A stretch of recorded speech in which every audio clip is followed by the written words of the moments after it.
It's Anisha, episode 2 of The Quick Stuff, where we just go through some of my music projects and the questions that you might have for them. Alright, question 1. Pick your favourite inspiration for the Waits music video. My favourite inspiration is so corny, it's so Anisha if you know me. It's Transformers, unfortunately, but Linkin Park. It's the Linkin Park soundtrack. It's not What I've Done, the Superior song. It's New Divide by Linkin Park. A little bit of history behind that. So Linkin Park were approached by a computer company. I want to say Intel, but I might be wrong.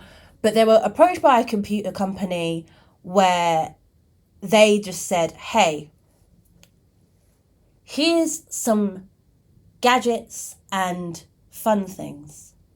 Have a good time. Please promote our company. And they did. And you get the New Divide video. I remember as a kid, this was like when computer technology was still in its playful stage, not in its destructive stage like it is now.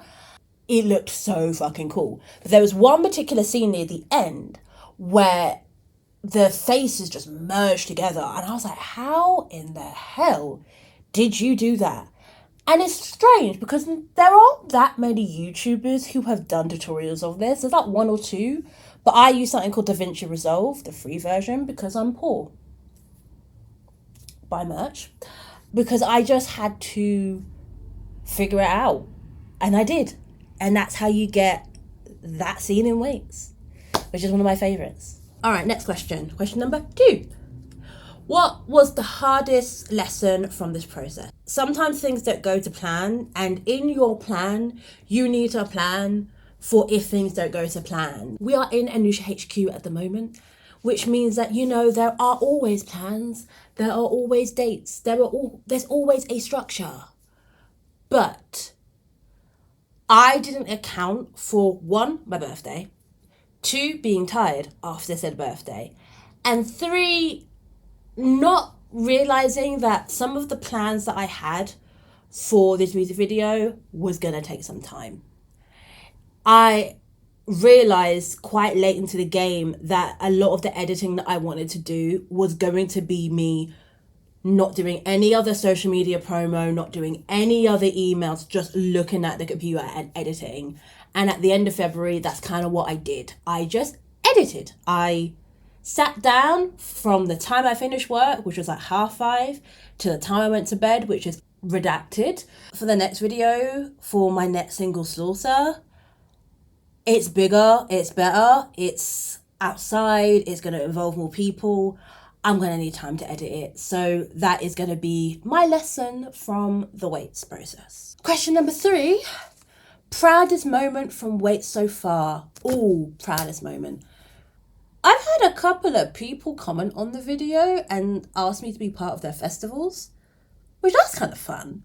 I don't really get the whole film festival shtick. I don't understand the process of it. I'm not a filmmaker I'm not a professional filmmaker by any stretch of the means. And one thing I found out is that you have to pay to have your video be part of certain festivals. And I don't have any money for that. I did not put that in the Waits budget. It's good to know that's an option. And yeah, 1 or 2 festivals messaged me and said that they were like, hey, we want your video to be part of this festival. Like I said, I had to say no, unfortunately, but that's pretty cool. That's pretty cool. And I did check, it wasn't a scam. Because I've been scammed a couple of times with people on the socials. Last question. What is next? Performances, live performances. I have booked my next performance for Waits. And also because we are accessible around here, we've got certain things for free. I'm doing a little challenge for myself. It's just a little me thing. I'm picking one word and I'm going to try and make from scratch a scene from said word. This month's word is pirate. So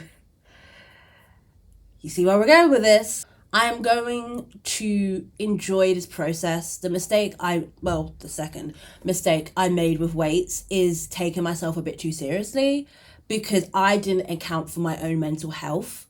When you're disabled, black and disabled and poor online, what I tend to find is that our existence is just very rarely thought about. As we saw with like the BAFTA situation, as we've seen with many other situations, even people in our own community who may consider themselves Black and disabled are still susceptible to doing harm to other Black disabled people. I found that really harrowing to watch. To try and promote a song that is essentially describing the same shit was quite hard. So I said to myself, no more. We ain't doing it.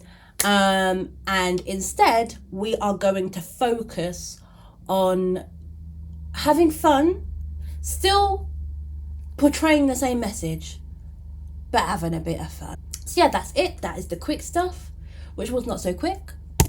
I'm gonna go, and I'll see you next time.